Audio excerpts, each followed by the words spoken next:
Good morning, everybody. I feel like it's been a while since we've done any screen printing on here because I've been slacking on the videos due to how busy the shop has been. And also due to how crazy 38 Rideco has been, literally crazier than ever. But I had an idea that could either be really cool or not work out whatsoever, so we're gonna try it today. So you might recognize this effect here.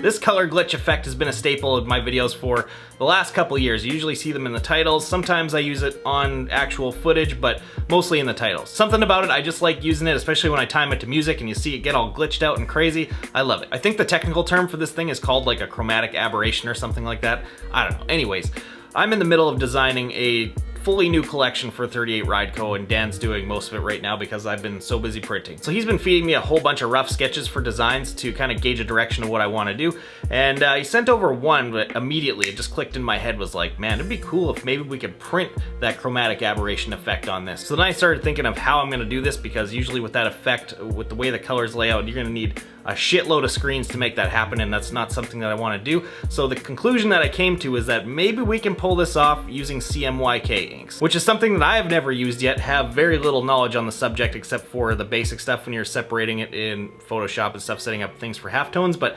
this is an entirely different setup than that. So let me show you what I'm trying to do. So this is our design, and as you can see, it is a shitload of colors, but in reality, it's actually only three. It's only cyan, yellow, and magenta. But since these colors are transparent, when they overlap each other in different ways, they end up creating a bunch of different colors along with them. And I'll be honest, that's really all I know about Cmyk printing at this point. I haven't even really done it yet. I've been waiting for a customer job to come in here where it's required because I've been excited to try it. No one's brought anything in yet for me to try it with. I know as far as the traditional way of doing it, my brand stuff, we don't do designs with halftones really. Nothing that would require this type of printing, so I can't really see it being used for that. But these inks have been sitting on my shelf for a long time, and well, I really fucking want to try them out. So the idea that I came up with after I saw the rough sketch of this thing before it turned into this was maybe we can use the CMY inks as all spot colors and just overlap them and create this effect without using any halftones. So yeah, that's the game plan today. Hopefully it works out, because I would really like to see this design in the collection, and there's really only one way to find out. Let's go start setting this up.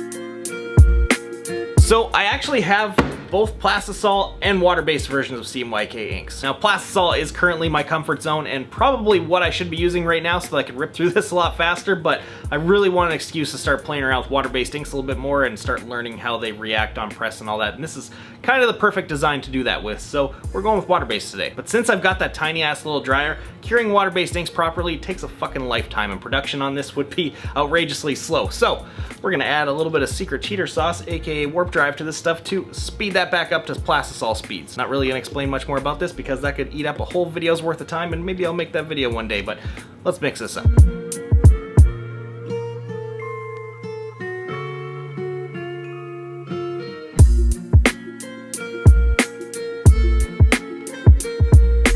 After I mixed those up, I noticed that the cyan and magenta definitely are not cyan and magenta in the bucket. The cyan is like primary, straight up blue, and the magenta is like a burgundy color, but I'm really hoping, because they are transparent, that when I print them onto the white that they lighten up a whole bunch and turn into the actual color they're supposed to be. Really hope so, otherwise this design could not look very good if they stay those colors. Let's get this registered and figure it out.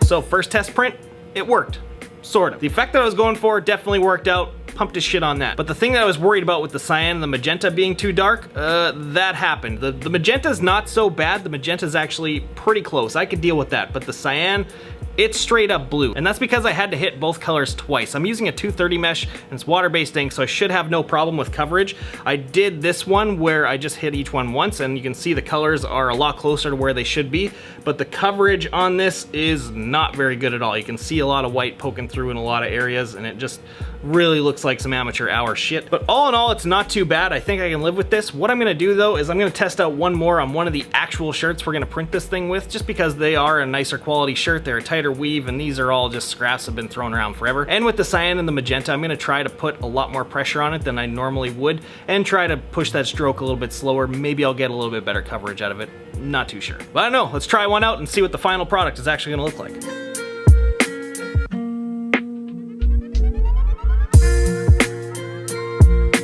A little bit better, but that's still straight up a primary blue. I don't know how anyone can call that cyan, but I'm gonna run with it, so let's start printing these bastards.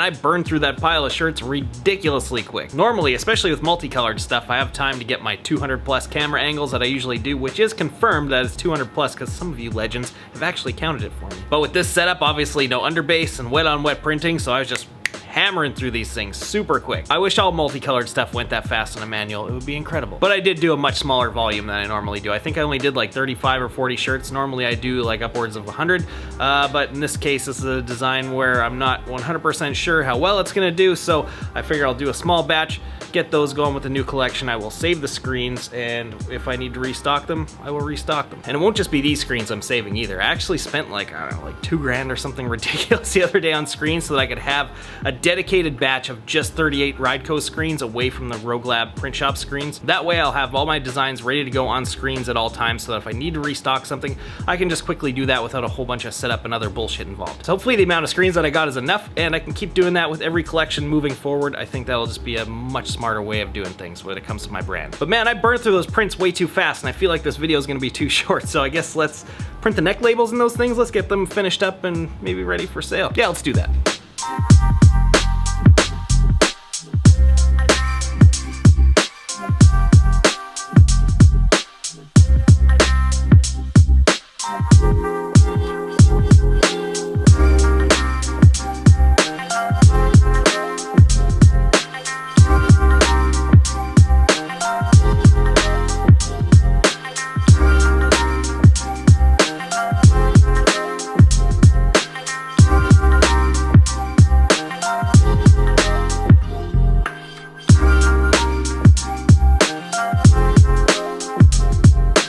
Stuart, hey, what are you doing down here?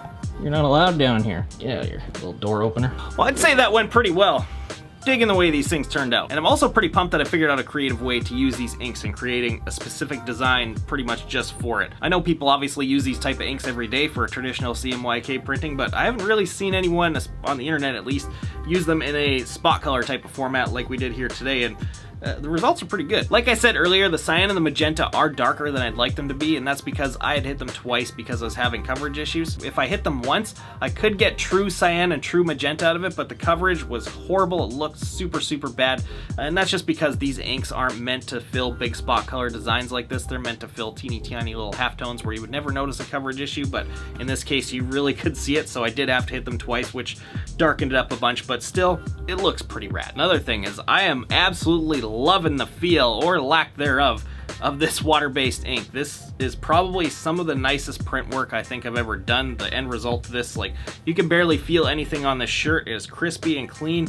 You can see all the fibers of the shirt still through this. It's money. This is super, super pro. However, working with water-based ink on press, still not totally sold on that. I'm obviously still a one-man operation here, so I always have 10 things to do at once, and I'm trying to film a video at the same time and do all this other shit.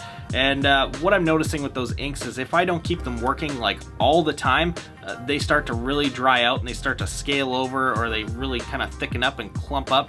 and kind of just really turns shitty. But I think the cause of that is the warp drive. Even though it's secret, magical, awesome sauce for printing with water-based inks, it is a low-cure additive, and when I'm printing in here, the ambient temperature is like 90 to 100 degrees at all times, so I think those two things combined is really speeding up the process of turning that ink into sludge. I think if I could work completely uninterrupted, or if I was on an auto or some kind of thing like that, where I could just constantly keep that ink moving, I wouldn't be having these issues, but that's not the case. I've always got something to do, and it's kind of annoying setting it up because I have to make sure I can run that job all the way through to the end. There's no walking away for a while to take a lunch break. There's no stopping to take a shit. There's really nothing. I have to make sure I can run that job through start to finish and then clean those screens basically immediately before that ink starts to really lock into there. And while someone right now is saying, well, just don't use the warp drive.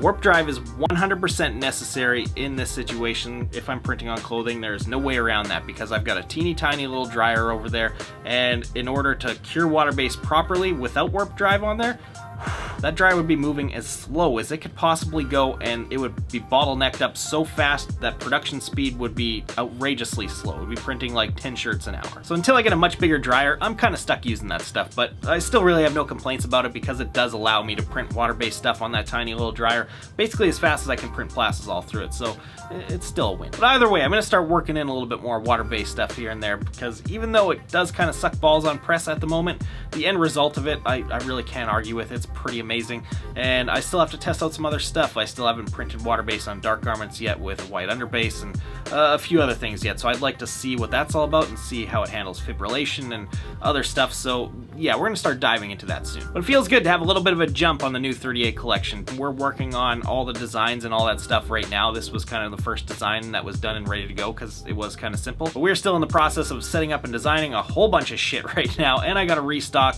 a couple of the other things like the camo hoodies that I just put out. Those sold out pretty much immediately, even though I made way more than I thought I needed. And I'm working on a couple overseas cut and sew things right now, and possibly having the gloves and maybe goggles and some other stuff going on here. So don't ask when this is going to be out yet. Even these are not going to be available until the whole collection is ready to drop. So I'm hoping sometime in the next 3-4 weeks, but we'll see. But I'm really hoping it'll be the next 3-4 weeks because the 2-year anniversary is coming up on July 21st, and I'd really like to have the collection done for that. If not, I'll figure out getting like one special piece out for that and then doing the collection afterwards. We are super under the gun right now. We got all this 38 stuff to take care of. This is going to be the first time I've done a full collection again since I started printing my own stuff. And then we got all the customer work and whatever going on. We got so much shit that needs to get done in a very small window of time. It's ridiculous. Shit is gonna be crazy here for the next few weeks. This is the face of someone who is not excited about it. I get to work for myself without leaving my house. What do I really have to complain about? But anyways, if you guys want to check out the inks that I used here today or warp drive or any of that stuff, I linked it all down in the description below. And if you guys want to pick any of it up, use the code LS38 at checkout and you'll get 10% off your order. So thanks for around it. And make sure you also follow my 3 Instagram accounts that are also linked down below so that you can get behind the scenes stuff and daily updates and things like that. There's a whole bunch more shit going on around there. And yeah, so thank you guys for watching. And as always, we'll see you again in the next one.